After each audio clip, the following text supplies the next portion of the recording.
Hello everybody, this is the Jeff Finch Experiment, but you already knew that because you clicked on it, right? Well, at least we would hope so. I'm here with Brian Barsottini again and Nick Lewis yet again, and do not have top billing anymore. Shut up. Fuck that.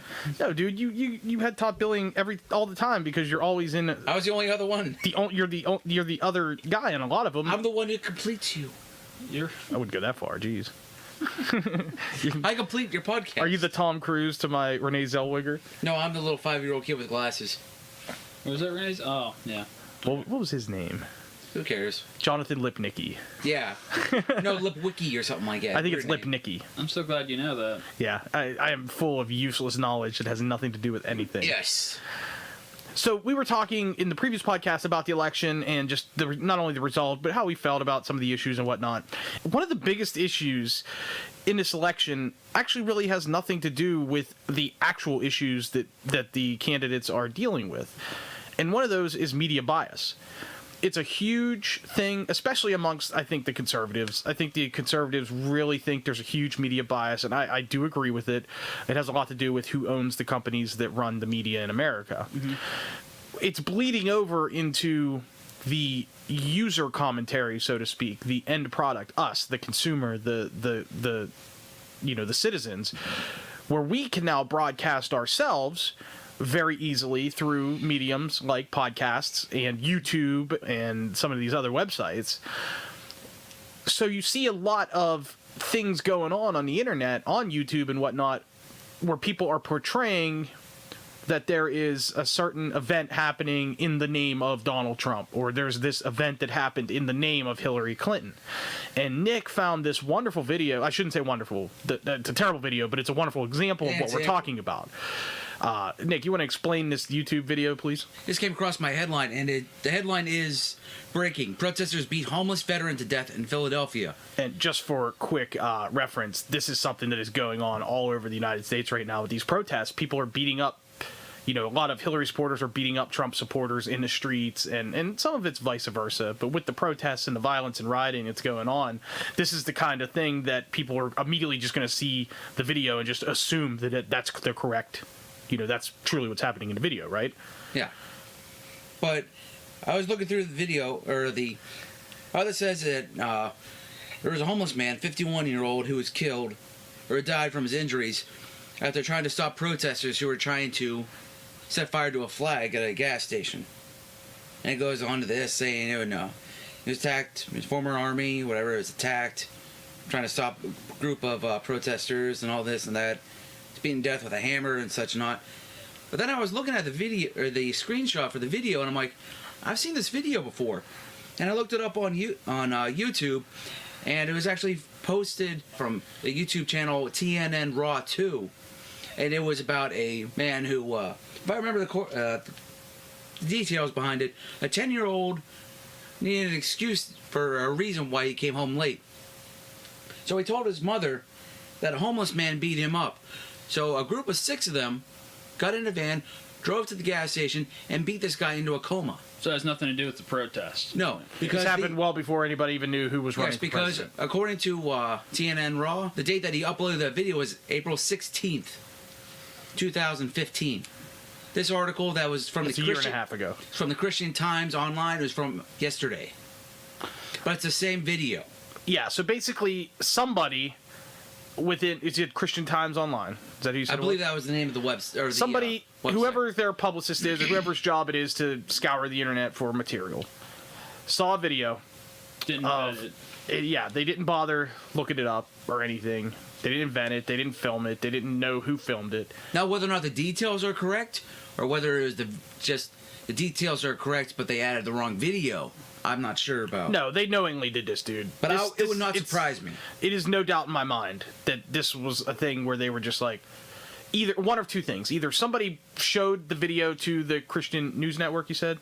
Yeah. Somebody showed the video to them and said, hey, this is a Trump supporter, this is what happened, and this is what's going on in America. Like, post it. And they're like, dude, put it up. It's going to get 5,000 likes on Facebook in 10 minutes. Yeah. Do it. Post it.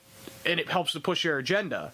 That's exactly what I think is going on there. I find it hard to believe that the Christian News Network, had they done even a minuscule amount of research and saw that it was actually something from, a year and a half ago, I doubt they would have put it up. That doesn't mean that they wouldn't, and it doesn't mean that a lot of these other extreme YouTube channels and whatnot don't do this, because they do, knowingly. Or they even set up, they make, how is it, they fake videos. Yeah, exactly. Yeah, so- Philadelphia Inquirer says that instead of containing a video of protesters attacking a man named Rolf, who's the victim, during the fourth night of anti-Trump protests, the fake video borrowed a security camera from an event that had happened in 2015. Yeah. So they're trying to play it off as something that it isn't, to further persuade public opinion to say that, the country made a bad decision voting for Trump. That's what it is. People are protesting and they're all upset that Trump won, and they want they're grasping at straws at this point to try to figure out, hey, how can we sway public opinion against Trump? And that's exactly what they're doing. But, even before the election, you saw this kind of stuff all the time. Maybe not to the extreme of beating people up, but you would see, stories of, and I can't think of any specific examples now, but there were plenty of stories going out there, and coverage, an amount of media coverage on certain stories, which is the big thing, that was really persuading public opinion for or against Trump or Hillary. Yeah. You saw a ton of videos and ads and stuff on CNN about, comments that Trump made 25 years ago about, retarded people or women, or, the thing with the grabbing pussies that happened, 10 years ago. But then, you don't see hardly any coverage on the Hillary email scandal. Mm-hmm. Well, and the That just shows WikiLeaks Trump. With proves Trump, this, it just shows a lack of political tact. Whereas Hillary does Oh, no, go ahead. You finish what you're saying. No, but with, saying it's like, grab her by the pussy, or making fun of retarded people, whatever. It's like, you can't, you're in the public eye, you can't say stuff like You're exactly right. And I don't disagree with a lot of the liberal stance on that. They're absolutely right. Those are things you can't do and say if you're, the president of the United States. It's called PR. You gotta watch it. Now, Brian, you mentioned WikiLeaks. That is a wonderful example, and that's kind of where I was going with it. Go ahead and it make a did point prove there. that there is a bias out there, at least with the mainstream. I mean, Donna Brazile at CNN leaking debate questions to Hillary's camp before the debate even happened. Completely unacceptable. Yeah. So there's been conservatives for years have been saying, when it comes to mainstream media, there's a liberal bias, and then this comes out like, oh yeah, see, told you. And the reason for that is ratings. A lot of it has to do with ratings. If a company like, CNN, okay, and by the way, a lot of people are now labeling CNN as the Clinton News Network, which I think is hilarious.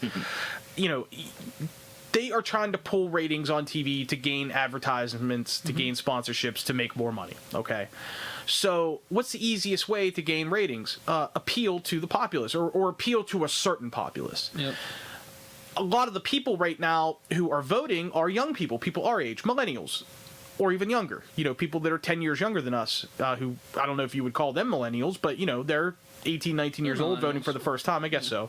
I guess we're on the older end of the millennial generation-wise. This will be the first presidential election they'll have the opportunity to vote for. That's what I'm saying. And so, the, quote, 18 to 34 demographic on TV is the demographic. That's the group of people that you want to appeal to, because there's more of them watching TV than any other group. Those are the people that are going to see more of the ads. Those are people going to buy more of the products, so forth and so forth, okay? So CNN and, Fox News is more conservative, so I'm not going to lump them in the bracket, but CNN and NBC are the two big ones that definitely lean liberal. They know that a lot of the, quote, smarter people in America of that age group are college kids, people who have, very outspoken agendas. These are the people that are likely to vote. These are the people I want to appeal to. So let's make sure we lean liberally, because that's how a lot of these people think. So if we pander to them, we're going to end up getting a lot more of their money, and therefore making a lot more money for us and our corporation, and Ted Turner or whoever the hell owns CNN now. Ted Turner, I thought. He originally owned it. I don't know if he owns it anymore. I'm just not sure. That's not the point. The point is that this is the future of the media in the United States. Mm-hmm. I mean, it's kind of been this way for 20 years or so, but with the last 10 years, especially the way the country has been divided the last few years, And a lot of people blame Obama, but I'm not 100% convinced of that. With the media bias happening, and it's furthering the social divide in America. Yeah. It definitely is, because you couldn't turn on the TV without seeing, pictures of Donald Trump making fun of a retarded person. What has he said now? What has he said now? Yeah, that's exactly what it is. On the flip side of that, you turn on Fox News, they're more of a conservative Yeah, type. they do the same thing. They do the same thing. The difference is, though, that a lot of the people our age are not the people they're trying to go after. They're going after our parents. Yeah. People who were 10 or more years older than us. The Generation X and the baby boomers and that sort of people. Say baby boomers? Baby boomers. Rubber baby buggy bumpers.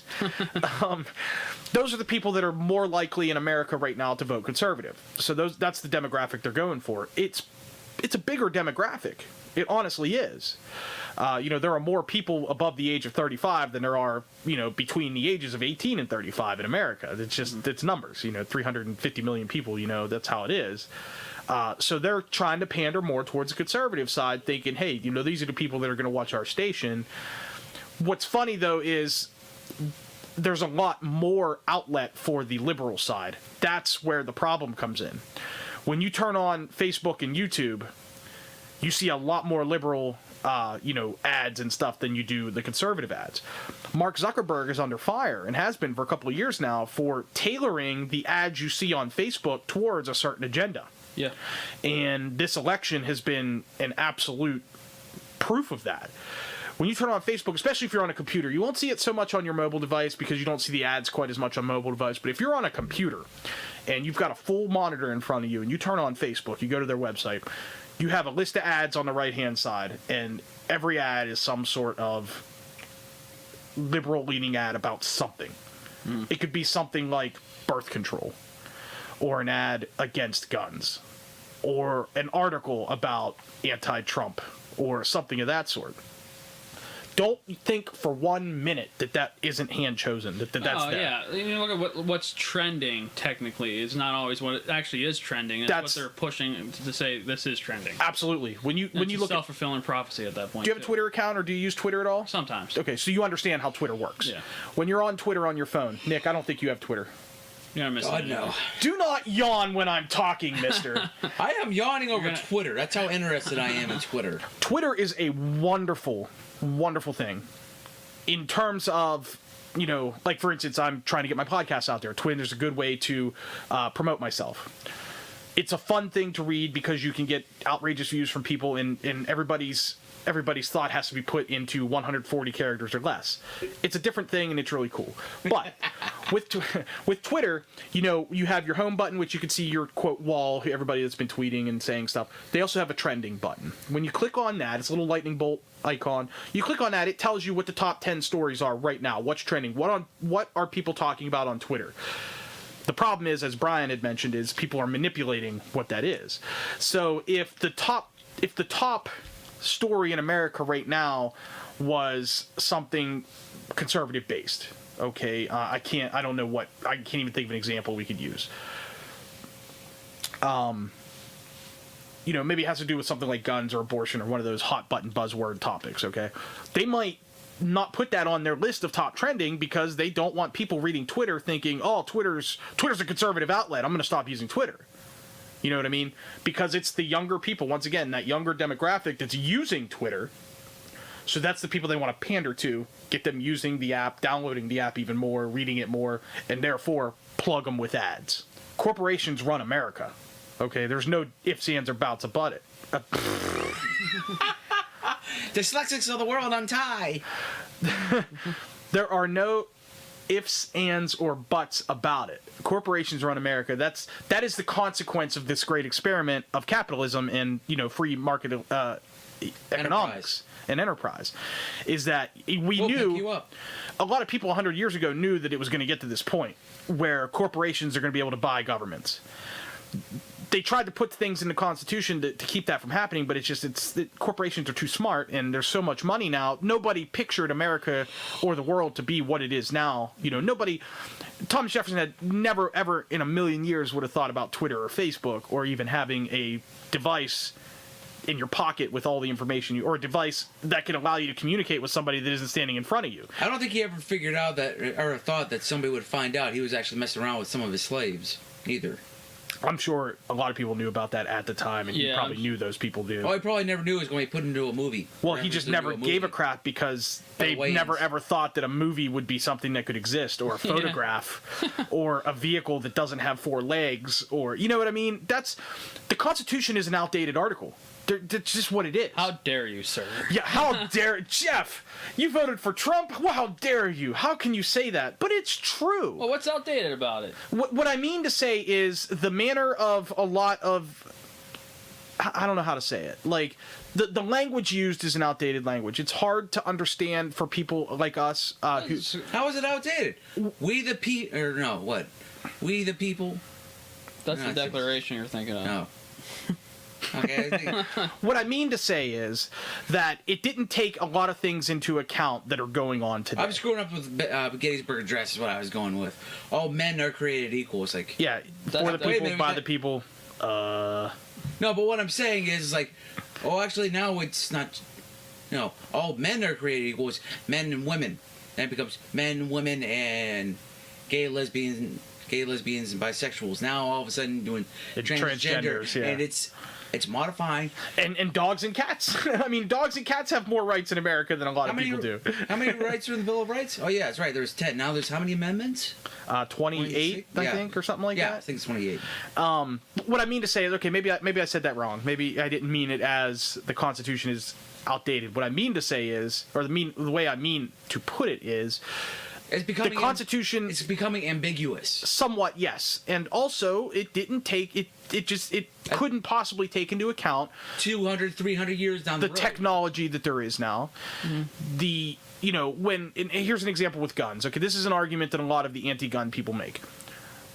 Guns in the 1700s were single-shot muskets. That's not true. That's what the majority of them were. That's what most people had. You didn't have revolvers. You didn't have machine guns. Well, they have prototypes and stuff like that already. Yeah, but they weren't fighting wars with those at that time. Okay, they weren't creating militias with people who had militias didn't have. People at home had a single shot. That's what I'm saying, and that's what it was designed for. Okay, nobody saw gas-powered, assault rifles that can shoot 500 rounds a minute. So beautiful. It is beautiful. It's a beautiful thing. It makes my nipples hard just thinking about it. I love guns. I'm a gun guy. Yeah. I believe that people should own guns as long as, I do think there need to be stipulations in place. You can't let somebody who is a known felon or mentally incapacitated have guns. You just shouldn't. I think there's certain accessories for guns which I think should be more regulated. Sure, or and some are. No, this is America. If I want a tank, I should be able to have a tank. Oh no, I'm talking dead serious. I'm not talking about guns. But I don't know how you go about getting registration. I would hate to pay for that emissions test on a tank. Right, exactly, especially in Beaver County. How am I going to get avgas for my M1 Abrams? The easiest thing I got a road trip I'm going on. I'm going on vacation. I'm going down to South Carolina. I got to gas up for this little bitch. Move to Lawrence County. They won't hit you for the emissions. But you were saying with the Constitution. That's what I'm saying. They didn't have that in mind. That's the argument that That's the argument they're making, and it's a somewhat valid argument. I mean, the Second Amendment talking about militias. When was the last time you heard about the militia? Well, no. People don't understand the point of the Second Amendment. Second Amendment. I don't know if you want to have this conversation. Absolutely, I do. Yeah. It's about the government not being able to get too big so they can come and just roll through a neighborhood and be like, oh, this is what we're doing now. Exactly. So that if I do have a tank, the government's like, oh, maybe we shouldn't. Maybe we shouldn't mess with that crazy bearded guy over there. Let's let that guy go. Because he just might take out a few of our infantrymen. Yeah, so that's no, you're exactly right. But that doesn't matter because that's not how a lot of people take it. A lot of people take it as it's an ambiguous amendment, and we should be able to regulate the guns however we want, just as long as we're not taking them all away. Then amend the Constitution. If you're gonna make that argument, then you can't make the argument against the original intent. Right. The original intent was to protect us from our government. And if you don't like that, then amend it. I agree. amending the Constitution is a Not very easy. tough thing And that's to do. a good thing. Yes. That's that why way, that's why it won't happen. it kind of comes back to our electoral college thing that we talked about on the last podcast. It takes a severe a severe majority to get something done in America, and that's the way it needs to be. You need to have not just a majority, but a 2/3 majority. I think with an amendment, 3/4, I think. 3/4 of the states have to vote for it. Yeah. After it passes Congress and all that stuff. Yeah. That's a lot. And to get through Congress, you need, I think, a 2/3 majority on anything. Yeah. So, that's a really tough thing to do. That's why there's only 28 amendments. That's why there's only been one amendment In the last repealed, 40 which was years. prohibition. It was the last one. The last amendment... I think it was in the mid-70s. No, the last amendment had to do with the rights of disabled people, and I want to say it was like late 80s or early 90s. No, it was like mid-70s. Really? I do believe. Because the previous amendment that was on the Constitution was the voter age amendment. Yeah, was dropping it reduced from to 21 to 18. And Vietnam was the reason for that. A lot of people. I can go kill people and die for my country, but I can't vote for the people that are sending me over there, Yeah. which is It's a completely valid It's a argument. valid argument. But I can't buy a beer. That's another thing. People are arguing about the age for buying liquor. I can't have a drink, but you can send me overseas. I don't know if it's quite as valid with alcohol as it is for voting. If you're going to be sent overseas, you should have the right to vote for who your boss is. There should be no drinking age. We should be like France. No drinking age. Teach people to respect alcohol from a young age. Well, you could say to make the same argument about guns. A lot of people, if people like myself, I was taught to respect guns at the age of 5. I started shooting a gun when I was 5 years old, and I've learned how to properly use a gun, and that's why you'll never see me wave a gun around and point it at people in a threatening manner, because I know that there's that possibility that if I'm going to point at something, it should only be at something that I want to shoot at. Yeah.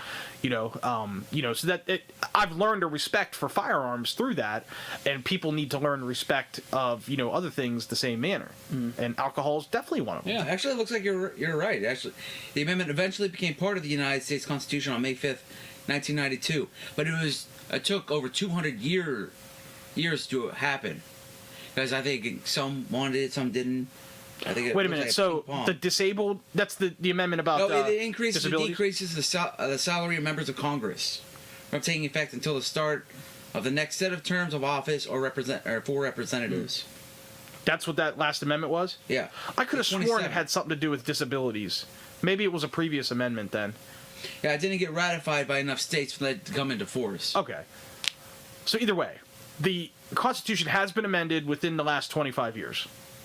But it took a long time. The original idea was old. True. Well, most constitutional ideas are old ideas. The thing was written in the 1780s. It's no excuse. But yeah, that's what I'm saying. It's you want to talk about we'll use the electoral college again because that's the hot button issue right now.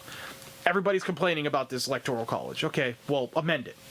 Oh, but we can't amend it. We need a huge majority. There's no way we'll ever get it. Well, guess what? Then too bad. Don't cry about it. It's America. That's the law. That's how it works. Do I agree with it 100%? No, I don't agree with it 100%, but I do know that it's way better than doing just a popular vote. Yeah. It's way better than having no vote at all and being under the rule of an empire or, a king or a queen. It's better than being under the rule of a czar. You know what I mean? So that's what you deal with. It's the law of the land. Respect the law. It's like the whole flag burning thing. People are protesting. Oh, I can burn flags and step on flags, and I'll do that because I don't like Donald Trump. Well, yeah, you have the right to protest, but technically you're breaking the law. The rights of others. And that as well. If you're breaking the law, you're breaking the law. You got to respect it. If you want to live here, you need to respect the law. It's like I said in the last podcast. That's when you transition from protester to criminal. Yeah, I agree. Well, if you don't like the law, change the law. Work to get the law changed. But the problem is that some of these laws, like the Electoral College, they will never ever get the majority needed to change that law. Or actually, it's just not going to happen. It's just not going to happen. And even this election that is so divided, it's still not going to offer enough credence to get enough people behind it to change it. It just isn't. If I could digress real quickly, this is one thing I haven't been able to get any answers of. But why is it considered a crime to steal one of those political signs from somebody's Freedom yard? of speech issues. Okay. You're infringing somebody's right to freedom of speech. Also, you're trespassing. And that's what I thought. And it's private property. You can't just go on someone's yard. It's like you'll see those people, whatever. It's like so and so stole 300. They'll post pictures of like 300 political or Trump signs, whatever that they stole. It's like, it's illegal. Well, way to go! You're going to jail. Yeah, No, they should go to. They're not going to. They're not going to go to jail. Police, the police aren't going to. As long as it's not a violent crime or there isn't any vandalism happening. The law is the law only really if it's enforced. Now, the people who are, driving through somebody's yard in their car to run over a Trump sign and vandalizing, those people. Yeah, it's like I wasn't sure how you go about getting the signs, whether or not you paid to get it or whatever, or if it's like maybe it's like county property or whatever, and that's why it's be considered a crime if you steal it. Even if it's county property, yeah, like if you still can't steal. It doesn't belong to you. Yeah. Don't take it. Like if you were to steal like a road sign or something like that, it's like, well, that's against the law. Yeah, that's what I mean. It's like because it's like county property or something like that. That's why. Okay, so that's just being a jerk. You're being a jerk by doing it. Yes, it's stupid. It makes no point. Yeah, no, I agree. Because back whenever McCain was running for president, there was a guy who kept on getting it. His poster was stolen like 13 times. I prefer people that didn't get caught. That's what Donald Trump said about John McCain. So he got tired, so he actually electrified one of his. Oh. And the POW thing, yeah. Somebody actually picked it up and got electrocuted. It was a 9-year-old kid. And the sheriff actually came down to his house, whatever. It's like, he didn't get in trouble for it. It's like, you can't do that, but he was trespassing on a yard. He actually had a security camera. It showed him hooking it up, and later on it showed a kid coming onto his yard and getting zapped. There it is. So when it comes to these protesters, a good portion of the people that we're seeing protesting, and this could be a little bit of that media bias again, showing us what they want us to see, but a good portion of the people protesting are immigrants. And that is probably Trump's biggest platform in this whole campaign, was building this wall, kicking out the illegals, not allowing immigrants in. What are your thoughts on it, and how do you think we should fix this? Well, I think we should just close our borders for a few years. Improve the state of our country first. I think that's just a rhetorical platform to say stuff like that. You can't do that. You can't just say, nobody's in, nobody can come in. Right. That's an impossibility. But I think what it is, it's kind of like a reaction to what's going on in Europe. So look what's happening in Europe and the immigration problems they're having. In Europe, if you're a member of the EU, the European Union, you're allowed to freely travel from country to country that's in the Union, and Britain just exited that. Yeah, they're like, no, we're done. We're done. That's not happening. And that was a conservative platform, and the liberals in England were protesting and causing trouble just like they are and now they in America. Calling people who did that xenophobes. And yeah, exactly. But it's the same thing. And so with the issues here, I think it's a good thing to regulate immigration. But you can't just shut down. You can't shut down. If somebody I understand why people get a little xenophobic. They see, hey, I don't want 50,000 Syrian refugees coming in because there's a pretty good chance that at least one of them is going to be a crazy terrorist and might kill somebody. And that's a totally valid argument. But if you have, a family from, say, India, that's an oppressed nation, a family of untouchables, of part of their caste system, who somehow got the money to get the hell out of that country and come here, and they go about it in all the right ways. They file for the paperwork. They enter the country on a visa. They come here, they find jobs. They try to work for a living. You can't deny those people. No. That's what we're built on. No, yeah, you can't deny that. The issue is when people come over and it's not to become an American, it's to drain the system. Yes. That's the issue. Like, people don't understand, the big thing with the Mexicans coming in is that they're sending all their money back to Mexico, and then they're just going to head back to Mexico when they're done. Right. They're not spending their money here and further helping our economy, and they're not paying taxes. And they're not interested in becoming Americans at all. Like, I tell this story sometimes. My grandmother my great-grandparents were Italian immigrants, and they spoke Italian. So my grandmother told me the story when she was growing up. She could speak Italian because her parents spoke Italian. And if they ever caught her speaking Italian, she would get in huge trouble. And she couldn't understand why. And eventually they sat her down and told her, it's because we're Americans. You're here, you're going to speak English, you're going to be an American, you're not going to be an Italian. Now, that didn't mean that she got rid of her Italian culture, That's what I her mean. heritage. That's one thing I agree with.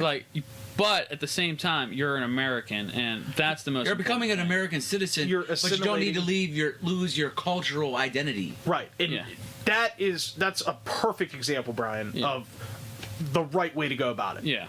The wrong way to go about it is to bomb and kill people because they don't believe what you believe. Whenever I went to Slippery Rock, it was like 2008. I was a history major.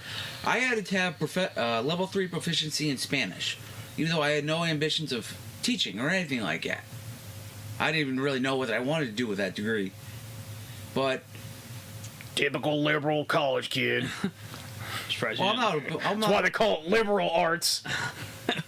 Well, I'm Irish. I'm protesting against Lucky Charms because that's discrimination. Because it's called for appropriation. Lucky Charms against But I'm not going to that because I'm racist. not a pussy. We'll save that for another day. Did you ever hear about that? No, because the Irish aren't pussies. So how do you think, now Trump built his whole platform on this wall thing. Yeah. Okay, everybody, he's going to build the wall brick by brick, let's get the mortar, let's do it, let's make Mexico pay for it. We're not going to let him in. I'm not going to, if he wants to do that and he does it, then I'm fine with it. Oh, did you ever see that interview with the former Prime Minister of Mexico? When they asked him, it's like, what do you think about Trump having Mexico build this wall or pay for the wall? It's like, we will not pay for your fucking wall. And it was on live TV, and I think I should have given him, Man of the Year. Really? No, he does have some leverage over Mexico. Yes. Over building this wall, having them pay for it. I agree with that. Now, here's the thing, though. Now, who's going to choose what type of wall he builds? What I'm saying is, at this point, because he dropped that from his platform. All right. The last maybe month or so of his campaign, he completely took the whole wall thing out of his speeches. He quit talking about it. Yeah, meanwhile, and a lot of people were upset. Hey, wait a minute.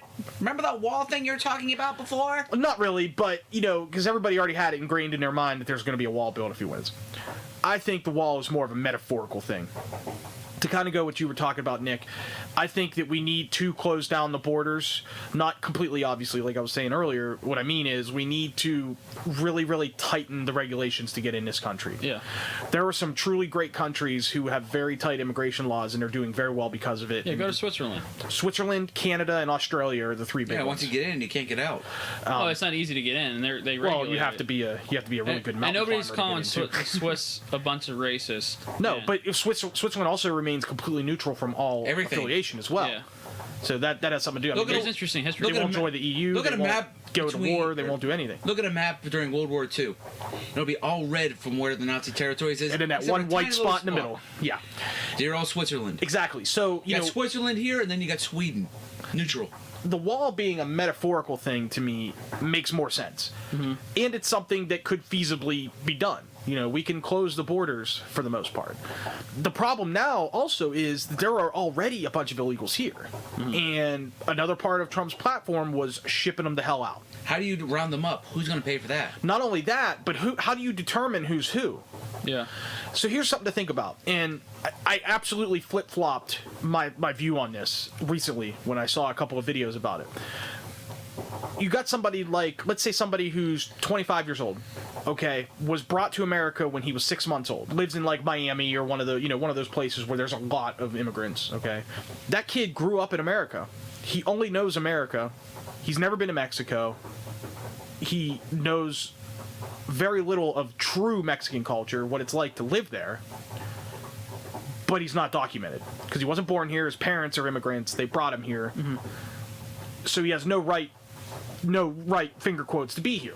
Okay. Or what if he was born? Or what if the child was born in the States? Well, if you're born in the States, you're a citizen. You're a citizen. You're a fucking citizen. That's okay. the law. Well, what happens if they the deport law. your parents, though?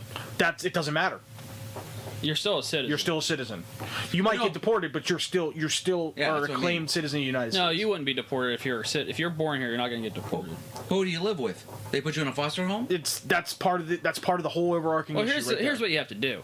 You have to make it so that get people in the system to start working towards becoming citizens. Yes, and Obama has a law. It has some sort of acronym. I want to say it's called like not DOTA or something. It's an acronym. I swear. Dildo. No, it's not DOTA. I wish I'd have remembered to look it up before we talked about this. But there's a law that it was one of Obama's many executive orders. Basically, it's a program. It's a government program that if you are trying to apply for citizenship, it kind of puts you in the fast track for it. But there are strict qualifications for it. And one of those qualifications is if you came into the country illegally, knowingly, chances are you're not going to be in on this program. But if you're like the 25-year-old that I mentioned, he's not born here, excuse me. He grew up here since he was well before he even knew. America's all he knows. If he goes back to Mexico, he'll probably die. He won't be able to survive. Yeah. You know what I mean? He doesn't know Mexico. It's like releasing a zoo-kept lion into the wild. You know what I mean? They're not going to know how to hunt. And that's the kind of person that needs clemency. Those are the kind of people that we need in America, because he's here, he's making a living here, he might not be paying taxes or whatever, but if we have this law and this guy is going to do everything he can to try to become a legal American, let him. Yeah. Let him. Because we can use... People will say, oh, you're taking jobs away from Americans. Well, no. If this guy's working by the law, by the books, and he gets a job as an American and he's paying American taxes, which is the most important part, Yeah. then by all rights, the guy deserves to be here. I think what they should do is say you want to deport. It's never going to happen. How many people he said he wants to deport? Yeah. Like 100 million. Not 100, but like millions. or Many millions. Many So- millions. I think what they should do is if they find out, okay, you're an illegal immigrant here, you have two options. You can go through this and become a citizen, or then we ship you out. And a lot of those people don't want to become citizens, like Then you you mentioned gotta earlier. go. I'm sorry. Yeah, I agree. I agree 100%. If you don't want to help America and pay America back through taxes, you can't be here. You can't be here. You can't be here. I think also... Unless you're like a student, If or you I wanna mean, there's become a obvious there's stipulations. green cards. If you Yeah. want to become a citizen, you also have to learn the language. I agree. I agree with that as well. I have It no pisses me problem. off when I go to a store, there's the English, and right below it is Spanish. No, that doesn't bother me. It does for me. It doesn't, because there are a lot of Spanish people here, whether you like it or not, and Oh, they're no, going to but what continue to I'm speak saying Spanish. is, like, or even if just going into, like, eat food or whatever, look at the nutrition facts. It's in English and in Spanish. Well, yeah, because a good population does speak Spanish only. What I'm saying, though, is that these people, Out in here- order to gain citizenship, you need to learn English. Yes. That's how it should We be. are a country of immigrants. We all know It doesn't mean you have to be learning. You don't have to be perfect in English. But you You don't But have to we're be not well a country spoken. of immigrants. We're not. I don't like that saying. Cause, Really? No, I was born here. I'm an American. I'm not an Yeah. immigrant. My dad, Well, my that's parents. what I are meant. Yeah, I'm immigrants. like a I fifth just generation we're not- American. not a country It of was immigrants. built upon immigrants. But what I'm saying is, you still have to be able to offer. You can't discriminate who you can't communicate with. But if you and can't, the Spanish, but if you can't there's a speak huge the population language, of Spanish. That is really going to restrict you on the types of jobs you can take, or you'll be able to get. Well, that's true, and I agree with that. That's the reason why I believe. And that's you why should I'm learn saying that if the you're language. going to apply for if you want to take all the right steps to apply for citizenship, and you want to be a true blue American, yes, you need to learn English. That being said, it doesn't mean that not all those people are going to be able to grasp English as well as a native speaker does. So, when you see a street sign that says 55 miles per hour and underneath it in Spanish it says 55 blah, blah, blah, blah, blah, blah, whatever it is, that's the kind of thing where if somebody who speaks English but doesn't read English very well, you want them to be able to read that sign. You want to make sure that they know what the speed limit is, or else they're going to go way over the speed limit and possibly hurt themselves or somebody else. Do you see what I mean? There's a safety factor there, and there are other such Well, factors if you with also that want as to well. become a United States citizen or whatever, you also need to get a driver's license. So you should be going Well, through additional training absolutely not. to learn how. Absolutely not. You don't have learn to have the a driver's signs license of the United States. You can't Or do that's used that. in the United You can't. States, You though. can't do that. You can't say that. Oh, if you're going to be a citizen, you have to have a driver's license. You can't do that. Well, Because how there's else- plenty of Americans that don't have driver's licenses. You Yeah. speak perfect English. No. Having a people driver's that license is not a shouldn't. right. It's a privilege, and it's a choice. So that argument's invalid. Well, I should say, if they want to drive in the United States, they should have a driver's license. Of course. Now that, yes. That's what that's how I should have worded that instead. Absolutely. And what's funny is, I'll tell you a story from personal experience. I used to work as a scale operator, scrapyard, dealt with a lot of truck drivers. And there were certain companies who would send us truck drivers from out east, like New Jersey, Baltimore area, where there's a lot of shipping containers, overseas type stuff.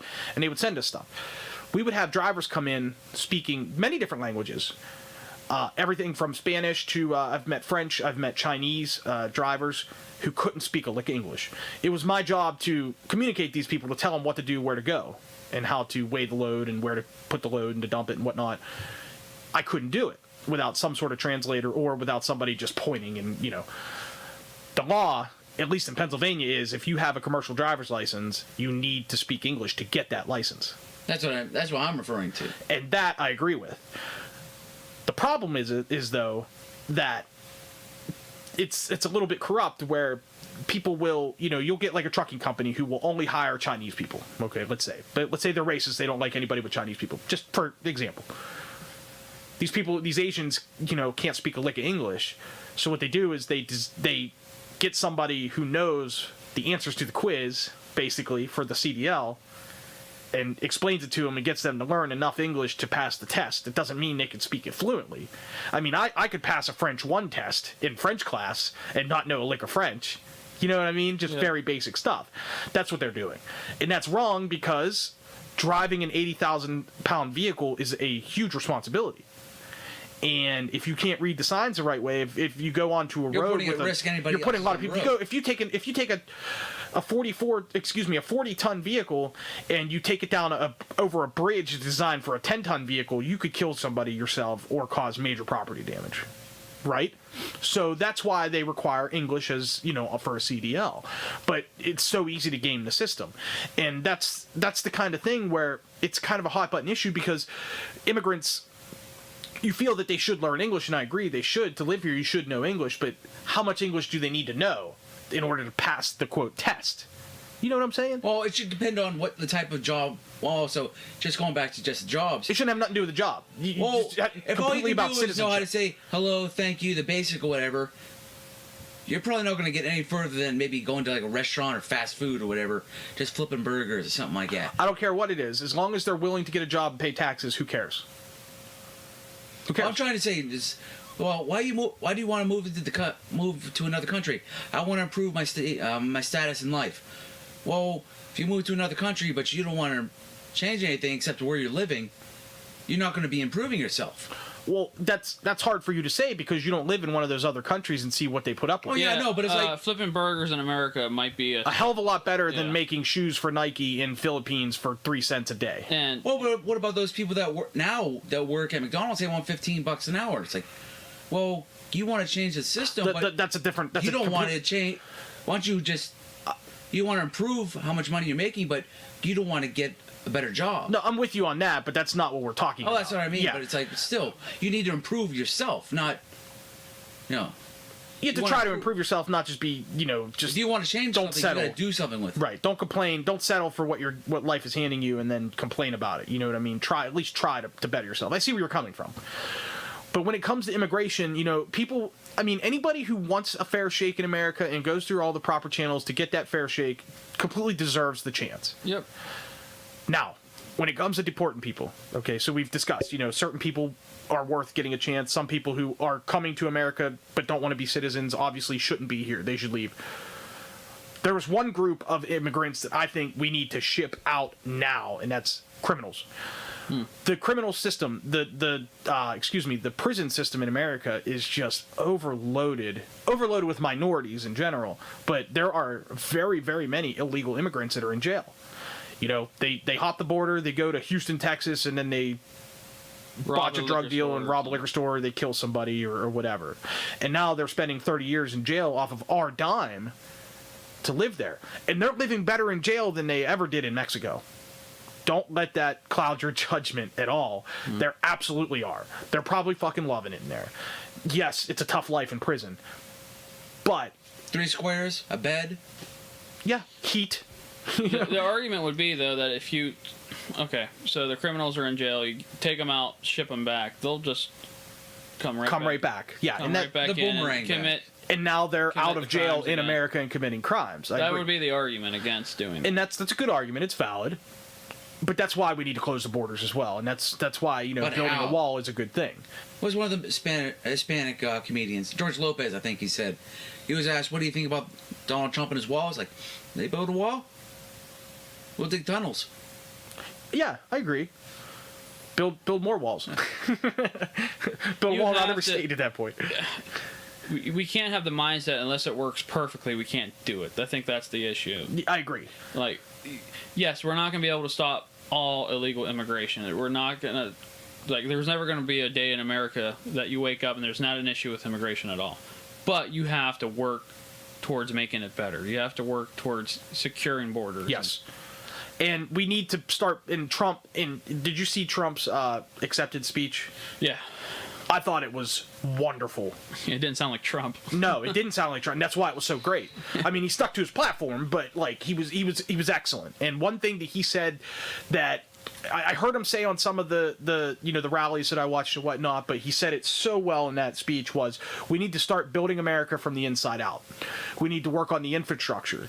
We need to work on our people. We need to find and create jobs for our people, and then start worrying about other things. That's why I was talking about closing. Yeah, and closing the tightening up borders is definitely the start of that. Because you still have the division between the police and the Black Lives Matter movement and all that going on. Now you got this whole shithole. In order to fix that, you need The election. to take away other problems. And easy problems to take away right now are Russia. Yeah. That's an easy problem to take away. Everybody's scared of Russia right now. Well, hey, let's make friends with Russia, devote less time and resources to dealing with a Russian situation, and devote more of that time, resources, thought, and whatnot from our congressmen towards these issues like immigration and infrastructure. Yep. And if you're creating jobs through infrastructure, then you're making it easier for these people who are trying to become citizens to have work to do that isn't just, the pool boy or the waiter or the McDonald's burger flipper. You know what I mean?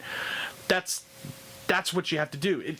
All these different issues, with exception to some of the social issues, all intertwine and intermingle. You don't think about immigration being a problem compared to war, but they are. I mean, they work together and it causes problems. And Trump, like I said, when he said that he wanted to fix the infrastructure, I agree with him. That is the first step to solving a lot of our other issues. If there's more jobs in America, people are complaining a lot less about people taking their jobs from immigration. Yeah. You know what I mean? So that's my thought on it. Yeah, and it's a long process too. I mean, It's not going to happen in 4 years. yeah, and so people need to understand that too. That's when- another issue with our government, though, is that so many politicians are all or nothing for their cause. Yeah. And a lot of people made complaints about Obamacare, like, oh, Obamacare would be so much better if the Republicans didn't block it in Congress. Well, my argument is Obamacare might be a hell of a lot worse if Republicans didn't block it in Congress. You know what I mean? That's going to be the same thing when it comes to this immigration thing. Even if Trump gets a majority to just say build a wall, all of the red tape that you have to go through and all of the, creating the jobs and the money to go towards doing it and whatnot, he'll be out of office by the time it actually happens. And at that point, the next president, who, let's face it, I think is a really good chance that the next president is not going to be a Republican. Yeah, I think so too. The way things are going now. You know that one of their ads are going to be like, he said build a wall, and then And it didn't happen. it Where's the wall? Or Yeah, just like immigration's veterans, still an just like issue. the bridge going across the river here, the Veterans Bridge, coming soon in 2005, coming soon in 2006. Oh yeah, that bridge was being built for 12 years. But that's just what it is. That's another selling point for Trump. That's bureaucracy. Trump is against that. Trump wants it done now. Action now. Put my foot down. Get shit done. Let's do this. Forget about all the red tape. Forget about government intervention and corporations buying out politicians. Let's just get the fucking work done. And that was Trump's one of his other big parts of his platform, and that's the part of his platform I agree with most. Is, hey, put your foot down and get it done. a lot of people might say, well, you know what, kings say the same thing. You know, when you clap your hands, people come running and do what you want. But maybe that's what we need right now, is somebody with that kind of authority and who wants to just get it done. You know what I mean? I mean, you know, very, very FDR-like. I mean, you know, FDR come in with his New Deal, made sweeping changes. He made a lot of changes in his first 2 years. And it greatly benefited America. It helped to pull us out of the Depression. I would disagree. Okay, yeah, go ahead. No, I think we're feeling the ramifications. Oh, no, we are now. But whenever this happened, what he did back in 1932 and 33 were things that needed to happen at that time, right now, to fix a problem. And it worked. The problem now is we should have had the foresight. I guess they would have never had the foresight. They didn't realize how many people would take advantage of the system. But, you know, had they had the foresight to know that people would take advantage of the system, they would have put in some sort of fail-safe where we're going to offer these welfare programs and all this different things and Social Security and whatnot, but we're only going to offer it for 10 years.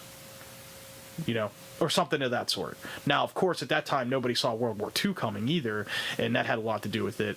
But, you know, because that helped to rebuild the economy, you know, and really pull us out. And at that point, even, you know, in 1945 or 46, 47, you know, after FDR died, somebody should have stepped in and said, hey, these government programs that we were running in the 30s were wonderful, but now, you know, the economy's back and running again. You know, the war machine really helped to create a ton of jobs. We have women in the workforce now. You know, and all these war material that we made, we have no use for anymore. Right. Segregation is starting to kind of bleed out a little bit at that point in the country, at least in the North and in the West. There's a lot of things going on really positively in the late 40s and early 50s that, you know, we could have really abolished welfare and those sort of programs for the majority of the masses. Still have it available as a program for the very few that truly need it, like people that are blind or, you know, on Social Security for disability, or for the Social Security program for, you know, retirement. Well, you're saying that people don't abuse disability? No, I'm saying people absolutely do now. It's just that back then they should have nipped it in the bud before it became what it is today. Well, I've seen firsthand. I would argue that they might abusers. have done that on purpose, though. That's a vote we can have for generations. That's a great point. If we don't put a failsafe in it, you know, now we're the daddy of the household. That's true. And now it's breeding a lot of discontent. You know, if I were to say, hey, describe to me what a system sucking, disability abusing welfare recipient looks like, and, you know, a lot of people are going to say large black woman with 9 kids. That's how we think. I'm not racist, but that's what the media has been pumping into my head for so many years, is that's what a welfare recipient looks like. And that's creating discontent, that's creating a divide, that's creating racism, and that's not good. So, you know, if those programs would have been taken away back in the late 40s, when America really was at the top of their economic game, and our military was at the top of its game as well, everybody in the world was respecting us at that point. Nobody respects us now. Well, very few respect us now. But we were the most coveted, most respected nation in the world at that point. We needed to take care of a lot of infrastructure problems, a lot of government programs that are now breeding a lot of the problems that we have today. It would be a much different place today. Would it be better? It's hard to say. You never know. You can always play the what-if game. It's a domino effect. Who knows what it would affect down the road? Yeah, I mean, just one thing. When Steve Jobs was building computers in his garage in the mid-'70s, who knew that, you know, chat roulette would exist 30 years later? You know what I mean? You're right. It's a domino effect. Like, you don't know what's coming. And it's real easy to have, you know, the whole hindsight is 20/20 thing to look back and say that, but it just kills me that people didn't kind of see abuse of the system happening or potentially happening. Maybe not to the degree or the extent or the way that it does happen now, but I find it hard to believe that 70 years ago that at least somebody didn't say, hey, this is something that somebody could take advantage of. Somebody had to have known that. They had to have known that. That's my point. That's why they're all like, oh, well, but we'll get that vote. We'll get that vote, and people will rely on us. And that's the democratic way, I guess. Yeah. Let's end it on that, guys. This was another great podcast. I had so much fun. Yeah. Let's see. We're nearing an hour, believe it or not. Once again, it was a lot of fun. Yeah. Brian, thank you for coming. Yeah, it was fun. You should have your own podcast, man. One day. You're very intelligent and you're articulate, and you have views that differ a lot from mine in some aspects, and I like that. That's the kind of thing that I enjoy. Yeah. I'd like to. There's other things I wanted to talk about, and There's always more stuff to talk about. You're always welcome to come back to my show, Brian. Yeah. I've enjoyed your company very much, and I've always liked talking to you. And maybe next time we'll do it without Nick, and we can actually have a real conversation. I'm just joking, Nick. I say you do. I stay quiet most of the time. No, you don't. I do. Anyway, Most it's a relative term. Right, most. right. Everybody check me out on Podbean, JFX Podcast. You can also follow me on Twitter at Finch Podcast. Check me out on Facebook and YouTube, Jeff Finch Experiment. Just search it, you'll find it. Do you have anything you want to plug? Do you have a blog or anything you want to plug, Brian? No. I'm busy with kids and work. Yeah. I don't Believe me, I hear that too. I do everything. I have to fight with the wife sometimes to make the time to do my hobby of this, and Yeah, it takes away from my other good hobbies. But it's still fun, and it's something I can do at home. How am I supposed to have time to play Hearthstone if I start blogging? Damn it! That's something I wanted to talk about was video games, and we didn't get to it. We'll save it for the next one. Hearthstone. All right. Thanks a lot for listening, everybody. Have a great day, and take care. Go Trump.